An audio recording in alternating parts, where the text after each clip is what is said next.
last-minute shakeup at 5:30 a.m., laundry situation not good.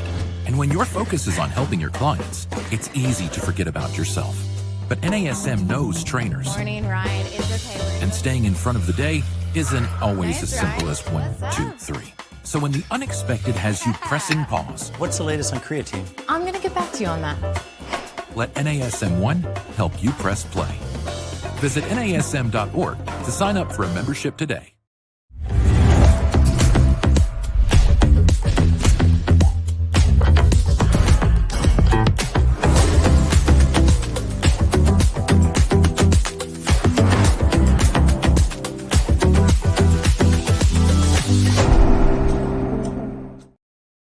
Hello, everyone, and thank you for joining this week's Master Instructor Roundtable. I'm Marty Miller, here with my co-host, dear friend, fellow Master Instructor, Miss Wendy Batts. Wendy, how are you today?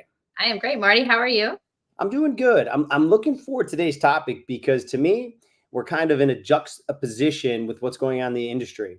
You know, Wendy, you and I talked about GLP-1s before, and now we're going to talk about sarcopenia. And here's the ironic thing is so many doctors, so many people are coming out and saying the importance of maintaining or building muscle mass, especially for seniors and now for women in their early life to maintain it. But we have the issue of the GLP-1s where people are losing muscle mass. So I think today is going to be a great opportunity because the fitness industry, NASM professionals are going to be, I think, in a situation where they're going to have more struggle and need to understand the importance of how to put on healthy muscle even more moving forward. 100%. And, you know, sarcopenia, guys, when we go through, we're going to define what it is. We're going to talk about when you start to lose more muscle as we age. Like Marty said, unfortunately, we're seeing same things that we've seen with obesity. Those numbers are going up, even though we've learned more information and it's happening at younger ages. Well, unfortunately, so is sarcopenia. And so as we dive into that, keep in mind that there are going to be a lot of clients. If you don't have any yet, there's probably going to be some in your near future that are going to come in and say, listen, I'm losing, like you said, muscle mass, or I'm getting early stages of osteoporosis, which is osteopenia. And I mean, luckily for us, as we go through the content, exercise, progressive, systematic exercises are going to be super important, hence the OPT model, as always. And I think the information is going to be good. And we are live. So if you guys have questions, I do want to throw that in there, Marty. Please put them in the comments. Let us know. Let us see if we can answer these questions. If not, Marty and I have a really good library of, or Rolodex, if y'all don't know what that is, like on your phone when you look at all your contacts. We have a bunch of people we can call and get those questions answered too. And Wendy, you know, we prepare for these every time. And as soon as we get into the opening, new things pop in my head. And for those of you that have been following the Master Instructor Roundtable for a while, thank you. And for those that are newer, you can always check out all our previous versions and episodes on NASM's YouTube channel or wherever you would get your podcast, because you know, we've talked about other things like vibration training and how easy and safe it is to build muscle. We've talked about, you know, other parts that we may not get into today. So I'm just, you know, maybe we'll plug some of those other episodes that will support what we're talking about here. But Wendy, to your point, you know, sarcopenia is a major issue. It's always been an issue, but it's getting more readily noticed within a certain population and a younger population.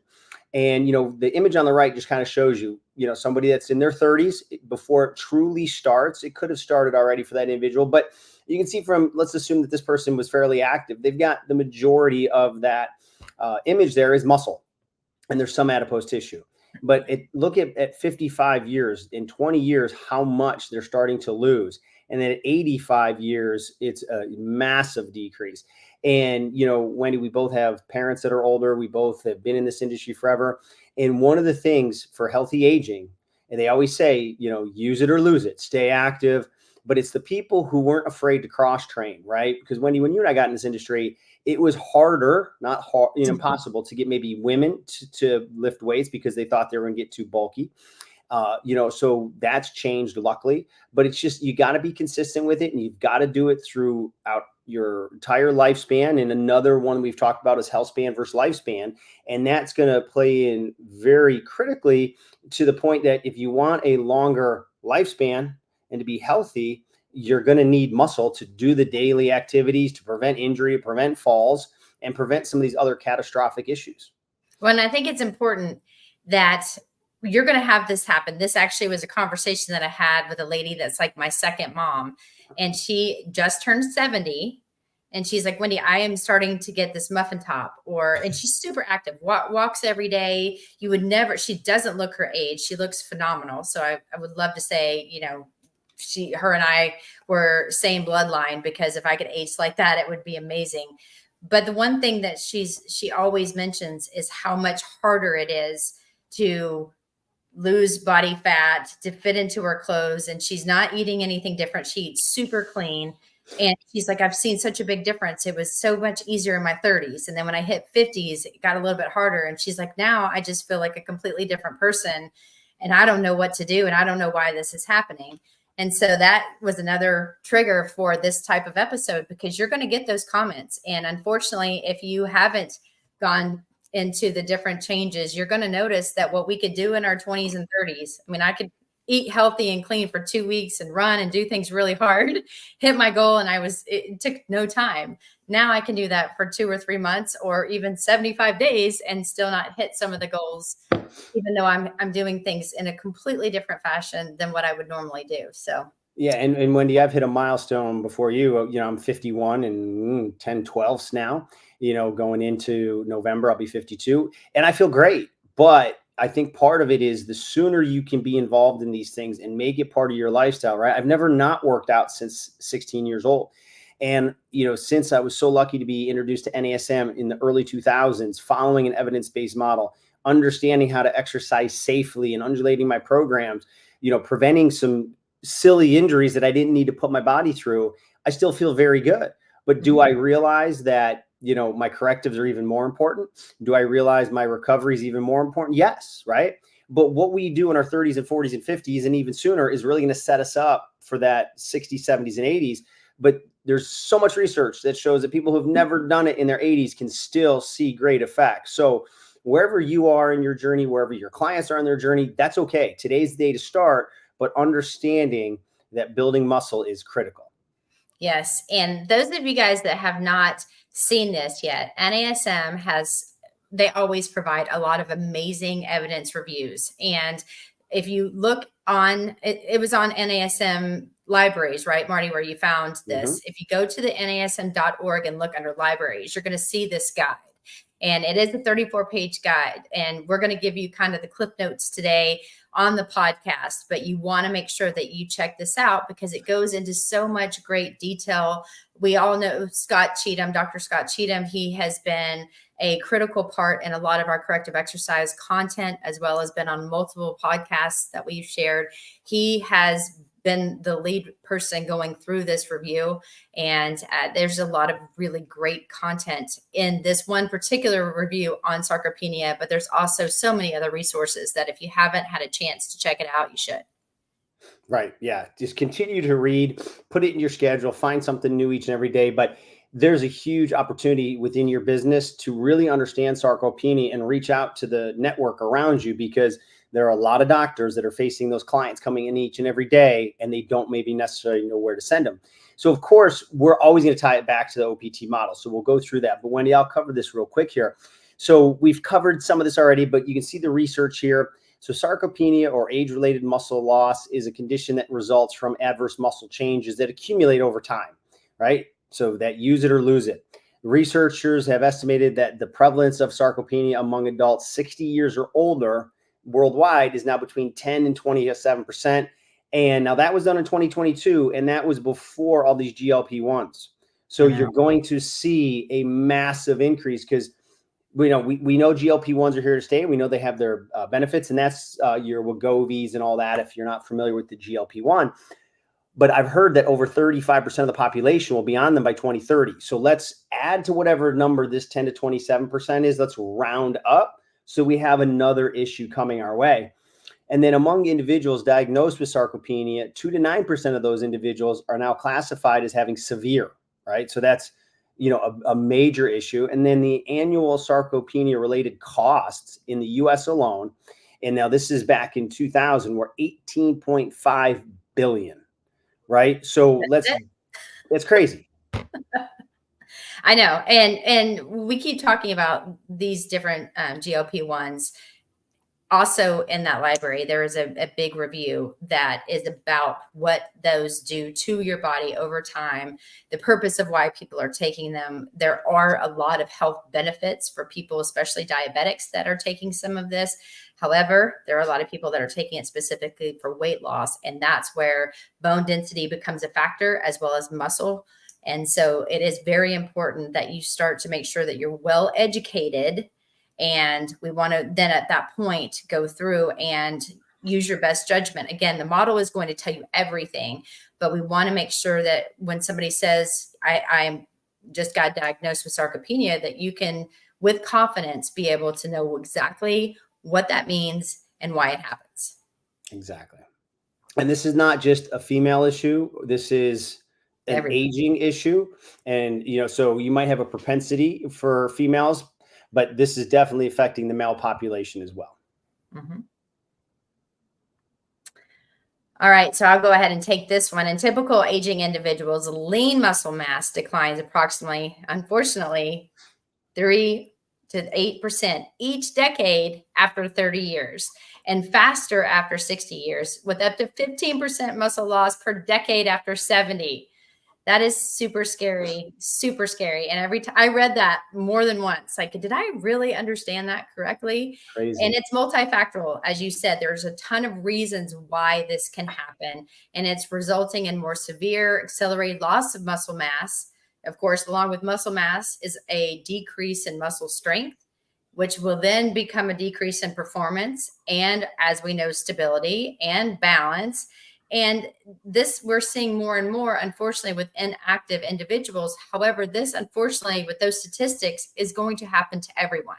So like you said in the very beginning, Marty, we have an advantage being in the fitness profession where we can really help individuals understand what they can do now in order to change their lifestyle and help them on a journey that's going to, it won't necessarily decrease these numbers, but maybe the intensity of these declines happening if we start to get them to lift heavy, move faster, and do all the things that we're going to talk about when we get into kind of more of the programming side of this. Right. And again, if somebody's going to lose 2-3% in a year and you maintain that, even though you didn't gain, you are 2 to 3% ahead of your peer group. So, basically, I don't mind saying this, at 52 soon, if I'm the same at 52 as I was 51, I won that year, right? Same thing. So that's my goal, is if I can keep doing what I'm doing and maintain my lean body mass, etc., I'm easily 2 to 3% ahead of the game of each year, compounding, right? So then maybe if I lose 1% or 2%, right, I'm still 10, 20% ahead of what I would have been as this process starts to happen. So, that's the beauty, but research shows you can still gain. Research says it all. I wish I could take credit for this, but I can't. Evidence based. Well, Marty, before we continue on, guys, I want to say that this episode of the Master Instructor Roundtable is brought to you by NASM 1, the membership for trainers and coaches. Members enjoy unlimited access to hundreds of career resources. Get the Edge app to schedule and program your clients. Enjoy half off all certifications and specializations, access free CEUs, and much more. All of this for just $35 a month. Go to nasm.org/membership to learn more about NASM 1. So, Marty, let's continue on with the content and the next slide.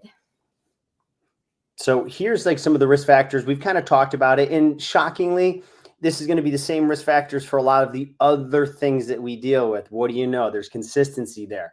So if we start at the top of the image, if you're watching us today, if not, I'll read them through. We have a little diagram here. Again, you can always go to the NASM YouTube channel and watch this later. So first, obesity and physical inactivity, right? Not moving, even getting up and going for a walk, even just standing at a standing desk, getting gravity to work on these muscles is still better than being sedentary. And obviously with obesity, you're already starting to lose that lean body mass, and that cycle just continues on. Then malnutrition. Now, you don't become obese from a lack of calories, but you could still have a lack of proper nutrients. And we know this, especially going forward with our GLP-1s, where if you're really restricting your caloric intake, this is where our sister company .fit comes in. You can use the super blend, you get your multivitamins. Those are the feeding blocks for muscle and health, right? So that's going to be critical. Cigarette smoking, there's nothing good that comes from that. We've known that for a long time. Wendy, you and I have talked about this in other podcasts. Extreme sleep duration, right? Sleeping the right amount at the right time is critical. Some people don't sleep long enough, and then some people sleep excessively. So both of those are going to be risk factors. And then reduced androgen and GH factors, growth hormone factors. That's where you get your medical checkup every year. Let them run your biomarkers. And there's so many different ways in insurances right now. I do pay a specialist to do a deeper blood panel because the 13 things that my insurance company is going to test isn't enough for me. So I pay like $350 once a year to get a much deeper panel because I want more information and I want to get ahead of things before it becomes a problem. And then, of course, certain things that you may or may not be able to control are chronic diseases. So all of these are major issues. 100%. And unfortunately, there's some of those that we can change and some of those that are out of our control. However, knowledge is key. So the more you know about yourself, like you said, Marty, you do your biomarkers more in detail. I mean, if you guys can't afford that, you just think how you feel. If you're always run down, if you don't feel very well and you're not making some really good choices, try that. Try a challenge with a friend, see how that works for you. Right. Make things hard, but make things fun. And also you're going to start to understand that if you're not that physically active now because you don't have time, you can realize that you do have the time. It's just, you got to find it. So a lot of this, I think, stems around the obesity and physical inactivity first, because if you are starting to move and you do a little bit of something, then it's going to help all of these other factors long-term, except for smoking. That's a choice, but. Right. And, starting, like you said, doing something, that's the biggest thing, right? Control what you can control and make sure you're moving towards a healthier lifestyle. So sarcopenia it's progressive. As you know, we talked about this as you're aging, this is where we're going to see this. And we talked about what it was. So it is a reduction in muscle mass. It is muscle health, muscle function. All of this can be managed. And that's what I was saying. A lot of what we're talking about, they're based off of choices. If we learn to become active now, no matter what now is for you, whether you're in your 20s, 30s, 40s, 50s, or older, start now, because the common factoral consequence of sarcopenia, they include, but not limited to, and Marty and I talk about this all the time, the importance of grip strength. We've done an unbelievable podcast. It's still one of my favorite ones. Marty, you put it together on grip strength because it shows how important grip strength is. And about it starting from birth. And so some of the information of what they used to do right when babies were born is fascinating. But when you think about grip strength, guys, it's something as easy as opening a jar. It's something as easy as carrying something like the trash out to the garbage can. If people struggle to do that, that is a sign that they're losing muscle strength, which is not good. Slow movement, we know as people age, obviously they're walking slower, they're moving slower. You hear them always say, oh, I don't move like I used to. Well, there's something behind that. Of course, when that inactivity happens and people get older, they become tired quicker. So they don't want to do things like they used to. So they get fatigued easily. They're not as mobile. They start to have lower physical activity. But with all of that comes the falls, balance, fractures. And if you guys look at research, you're going to see after 65, if you break a hip, it is not good. Not good. Right. And Wendy, just as a quick recap for those that are just joining in, myself and Wendy Batts on today's NASM Master Instructor Roundtable, we're talking about sarcopenia and that rapid loss of muscle mass in certain decades and the importance to it. But, Wendy, you brought something up. And again, I had this light bulb moment is, people talk about as they get older, this hurts and that hurts and this is hard. And I don't know who I heard it from on social media. I've used this type of thing before, especially with my 3 boys. Pick your hard. Okay. Aging, isn't for the faint of heart, right? We're all going to age.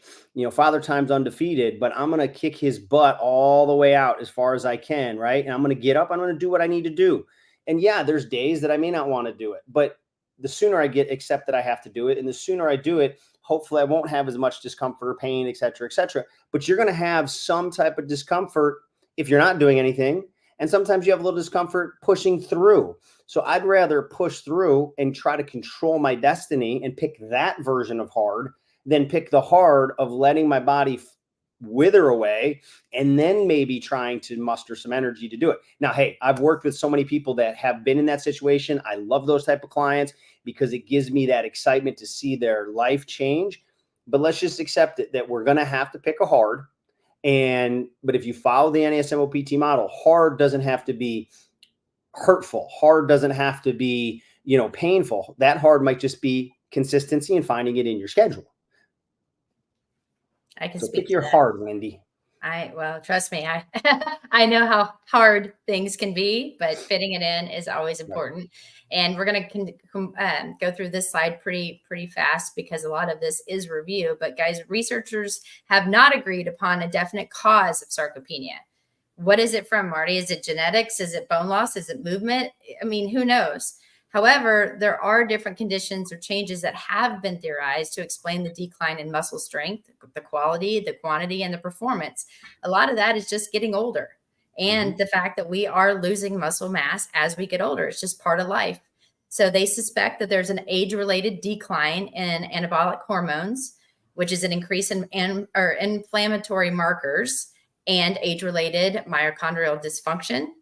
They also believe that the age-related neurodegeneration, primarily in type 2 muscle fibers, which again, the type 2 are the fast twitch, that reduces the muscle cellulite cells and changes in the muscle fiber quality. So think about, we have slow twitch and fast twitch muscles, and we really need both to move. We need the fight and flight. We need to be able to also calm ourselves back down. There are different muscles that are going to fire faster than others, and we move together as a unit. So that's why we even do phase 1 and then phase 2 as a superset. We're working fast twitch prime movers and then the slow twitch stabilizers in order to make sure that we have adequate and ideal movement patterning. And so when you think about all of this, there are certain, especially to me, certain phases, or if somebody has sarcopenia, they're going to be way more important than others. And we're going to talk a little bit about that when we get into what you should do if you have a client. But understanding the causes, I think, is something that is very, very important. Yeah. And Wendy, it's one of those things where, we all have motivation in life. I want to live a long, healthy life. I have a grandbaby, and I can imagine what I'm doing 20 years from him. I hope I face this, meaning I hope that this is the worst thing I have to face in my life, right? Because as you said, sometimes chronic diseases sneak up on you and they're genetic and you don't have a choice. But if I'm getting into my 70s and 80s, the muscle mass loss is truly up to me, right? To an extent, I don't have to succumb to it if I'm willing to do what we know to do: be active, resistance training, recover, sleep, and then have your nutrition dialed in, whether it's through food and or supplementation. And we've talked to, our friends at Dot Fit, Kat was on, and then a lot of seniors don't eat enough protein. Sometimes just simple things like that. They're active enough, but they didn't even realize that they weren't eating enough protein. So these are those type of things that, you're going to face to a certain extent. Everyone's going to lose some muscle mass, but having a program and a protocol, or you as a fitness professional knowing how to address this with your clients, is going to make this much easier on them, or allow them to rebound if you met them after this has already occurred. Yes. Well said. So this is a condition that includes, but is not limited to, frailty. So we are talking about here malnutrition associated with sarcopenia, and it's multidimensional condition with similar characteristics to sarcopenia, such as low grip strength. There you go, Marty. Low muscle performance, low muscle mass, slow movement, poor mobility, fatigue, poor balance, malnutrition, and low physical activity. Who wants to be frail, guys? No one. No one says, this is my goal in 3 years. I want to be as frail as possible. That is no one's goal. Most people want us to live out their life and be active and do the things that they want to do. Another thing about sarcopenia when we're talking about this is weight loss is another diagnostic criteria of this. So researchers have documented that a weight loss of 5% and greater among individuals 60 years and older with significant risk of factor for frailty and weight loss over a lifespan was strongly associated with frailty. That is not good. So we want to think, we notice, or I've noticed that a lot of seniors start to become inactive. They don't necessarily become obese, but they start to kind of wither away. They start to become really skinny, and then they start to get hunched over, and then they have trouble moving. All of this, when you start to see these changes, shows that there is a significant decrease in muscle mass. And so it's very important for us to be extremely careful when we're programming, especially for our seniors that are no longer our active aging adults, but becoming more seniors and not doing as much activity. All of this is increased and linked to falls, fractures, and unfortunately mortality among adults 75 years and older. No bueno. No, it's crazy, right? And then if somebody falls and they have to be bedridden for a period of time, we know what happens, so then you have the opposite of kind of that skinny fat, right? So sarcopenic obesity is this another condition characterized by that reduced and lean muscle mass. Well, what burns calories is muscle mass. So sometimes a leaner person could still be very soft because the little bit of muscle mass they had is now doesn't turn to body fat, right? Remember, we went through that concept back in the 90s where they thought fat turned to muscle. But when you lose muscle mass, your metabolism is going to go down, and now you're going to gain some body fat. So, it may not be as prevalent as the frailty, but, further investigations is needed to truly define and understand the connection between obesity and sarcopenia. And this was only back in 2022, so more to come. So sarcopenia has also been linked to malnutrition. We talked about among aging individuals, several factors such as low dietary intake, reduced nutrient bioavailability, or high nutrient requirements can lead to malnutrition and eventually then sarcopenia. Protein malnutrition is clear. We know this to be an issue. It's often observed in sarcopenia or people that I would call maybe pre-sarcopenia and frailty, both of which are going to contribute to that declining health of the individual. So I promise you, if you go back and look up the one we did with Kat for .fit, she addresses that in there on how to make sure that your clients get enough protein, especially as they're aging. And if their appetite is decreasing, of course, they're going to have to supplement it. Mm-hmm. Well, and I think a big thing too is protein and water. As we age, those are two things that seem to go out the door. People are like, what do you mean water? Well, unfortunately, some of our seniors, and I've heard about this more and more as of lately. I don't know why, but they don't want to drink water because then they have to go to the bathroom, which requires them to get up, and they don't want to do that as often. So then they just don't, their water intake starts to decline as they age, mainly because of that reason. Or if they're sleeping, they don't want to have to get out of bed multiple times. So I get it.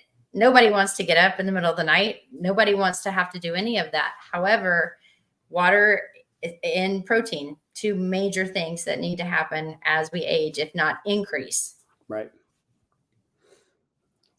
So then the model, right? Resistance exercise has emerged as an important intervention to reduce the risks of this. Shocker. Researchers have documented several positive effects of resistance exercise, which include, but not limited to, improved muscle strength, muscle performance. So that could be gait, speed, sit to stand, and then the powerhouse of the muscle, the mitochondrial function, as well as then that reduced body fat mass. So get in the gym, start doing some resistance exercises. Yes, and get our individuals as we're aging. And again, think about the numbers that we talked about in the beginning. It's not just our seniors. This is starting, unfortunately, younger and younger. So if someone is taking certain medications, they're taking some of these shots or doing all the things that you have heard us talk about.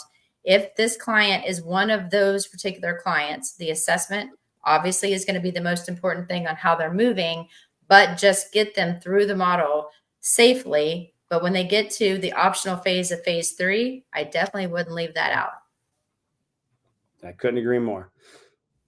So integrated exercise programming, obviously we're talking a ton about this through the OPT model. That's what it is.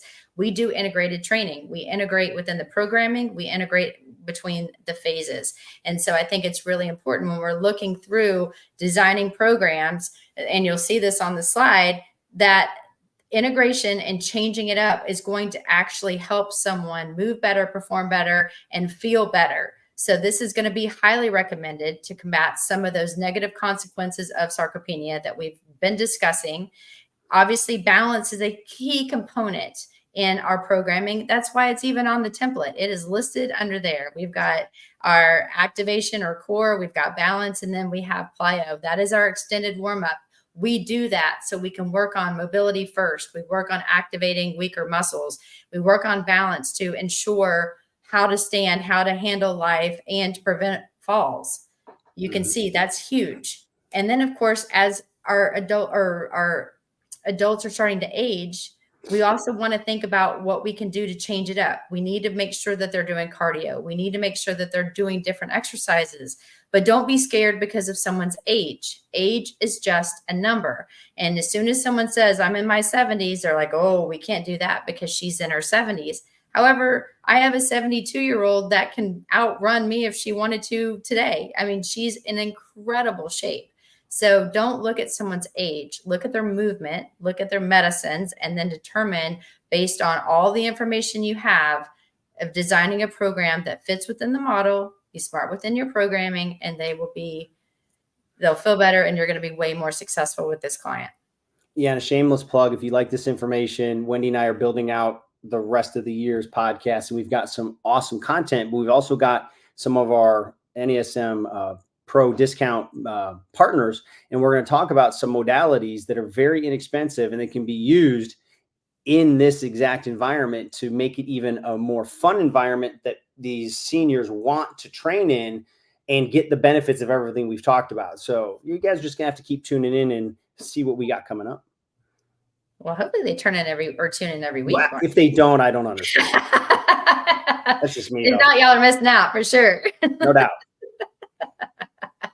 So HIIT workouts, we think about HIIT, and they may be effectively, this may combat what we're talking about as well. Again, I want to use this one with caution. So when we're talking about high intensity interval training, we want to think about the client, and what might be high intensity for me could be completely different for Marty. That could be completely different for Marty's mom or the lady that I was talking about that's in her 70s.